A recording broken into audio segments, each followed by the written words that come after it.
বন্ধুরা, আপনাদের জন্য চলে এলাম আমাদের বাড়ি থেকে একটু পাশেই গ্রাম বাংলা সেই কিছু দৃশ্য আপনাদের সামনে তুলে ধরার জন্য।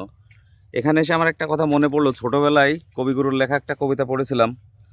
বহুদিন ধরে বহু ক্রোশ দূরে বহু ব্যয় করি বহু দেশ ঘুরে, দেখিতে গিয়েছি পর্বতমালা দেখিতে গিয়েছি সিন্ধু, দেখা হয় নাই চক্ষু মেলিয়া ঘর হইতে দুই পা ফেলিয়া, একটি ধানের শীষের উপর একটি শিশির বিন্দু।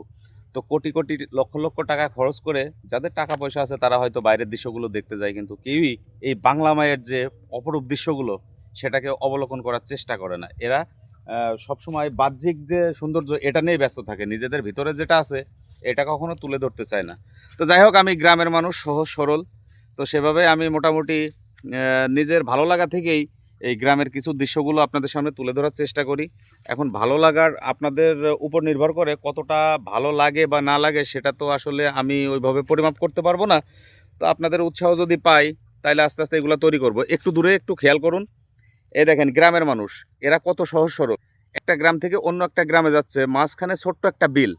এই বিলের এইখানে হালকা পানির ভিতর দিয়ে দেখেন কিভাবে পুরুষ মহিলা সবাই আছে। এরা কতটা সহজ সরল। এরা যদি 2 কিলোমিটার দূর দিয়ে ঘুরে আসে তাইলে কিন্তু এরা গাড়িতে আসতে পারে, কিন্তু এদের সেই মন মানসিকতা পুরনোই রয়ে গেছে। এরা সবসময় চেষ্টা করে সাদামাটা জীবনযাপন। এই দেখেন সেই শাড়ি কাপড় লুঙ্গি উপরে তুলে কাদার ভিতর দিয়ে কীভাবে যাচ্ছে। তো এটা হচ্ছে বাঙালির রূপ। আর শহরে যারা থাকে এরা তো এই দৃশ্যগুলো আসলে এরা কল্পনাও করে না, কারণ এখনও গ্রাম বাংলায় আমি দেখেছি এক জোড়া চপ্পল কিনলে তাদের 3 বছর 4 বছর যায়, যেটা অভাবনীয়। কারণ এরা চপ্পল পরাটা কাকে বলে এখনোই বোঝে না।